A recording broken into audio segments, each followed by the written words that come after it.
Thursday night, Tel Aviv. Look up. Small, bright objects drifting apart in the sky, spreading in a pattern no single warhead produces. Cluster munitions.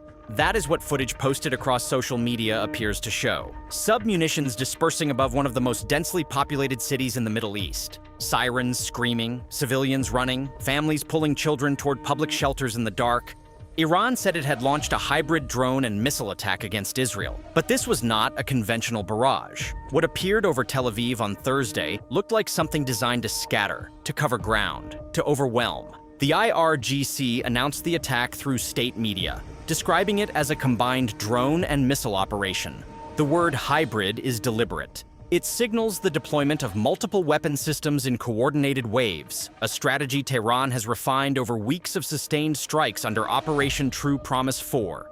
The cluster warhead footage, if authentic, would represent a significant escalation in the type of munitions Iran is willing to use against Israeli population centers, not just military targets. In Tel Aviv, the response was immediate. Footage showed residents gathering at a public shelter, waiting in lines as sirens echoed through the streets. The scene has become routine in a conflict that has now stretched past its first week. But cluster munitions are not routine. They are banned under the Convention on Cluster Munitions, a treaty signed by over 100 countries. Neither Israel nor Iran are signatories, and what appeared in the sky over Tel Aviv on Thursday suggests that the rules of this war, if there were any left, have changed.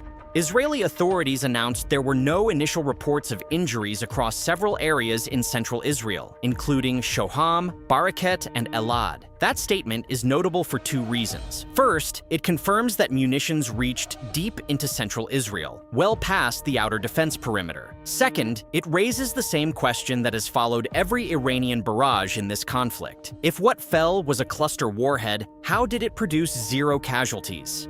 The pattern is now familiar.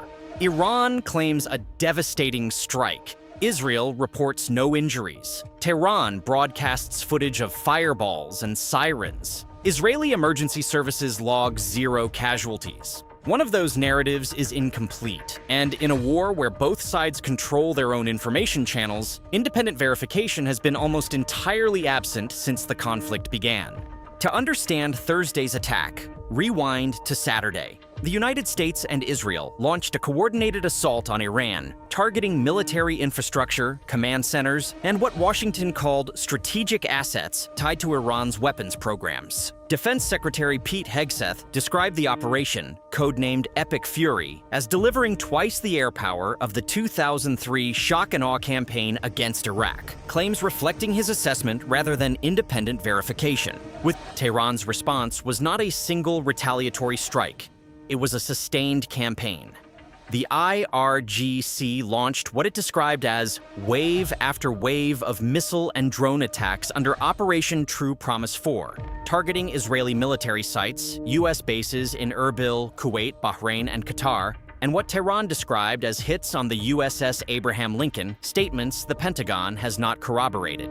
Explosions were reported in several Gulf countries. The geographic spread alone signals that this is no longer a bilateral conflict. It is a regional war. Among the most dramatic claims, the IRGC said it fired advanced Khorramshahr 4 ballistic missiles directly at Ben Gurion International Airport, a claim Tehran has made but which no independent source has confirmed. The Khorramshahr carries a warhead of more than 1 ton. Ben Gurion is the point where Israel connects to the world. A strike there would cross every conceivable red line. Israeli emergency services, again, reported no casualties. Either the missile was intercepted or the claim was engineered for deterrence. From Washington, the messaging has been blunt. Hegseth said the conflict could stretch to 8 weeks. He called Iran's leadership toast. He said American forces had taken control of Iran's airspace and waterways without boots on the ground. He also said a leader allegedly involved in an attempt on Trump's life had been hunted down, a claim that has not been independently corroborated. The rhetoric is maximalist, but so is the military posture. This was never meant to be a fair fight, Hegseth said, and it is not a fair fight.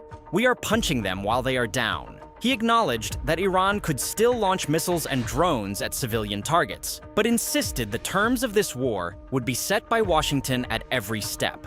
That framing sits uneasily next to the footage from Tel Aviv. Cluster submunitions drifting over a civilian city, sirens blaring, residents running for cover. Israel's response has matched the escalation. The IDF said it struck military infrastructure across Tehran. Regional media reported hits on buildings belonging to the Basij, the volunteer paramilitary arm of the IRGC, as well as police stations and IRGC headquarters in northwestern Iran.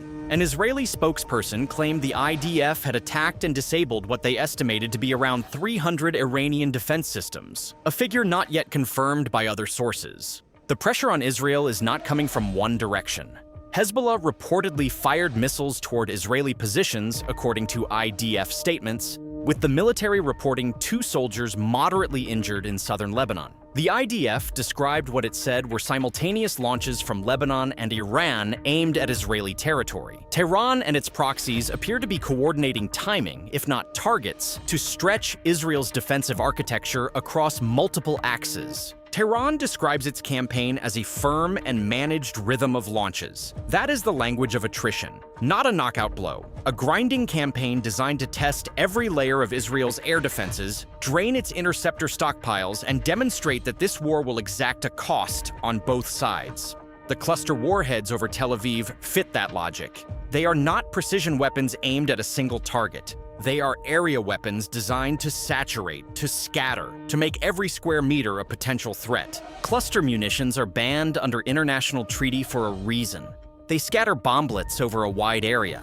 Many fail to detonate on impact and remain as unexploded ordnance for years, killing civilians long after the conflict ends. If Iran is deploying cluster warheads against Israeli cities, it is a deliberate choice to escalate not just the intensity, but the character of the war. The use of such weapons against population centers has been condemned by virtually every international humanitarian organization.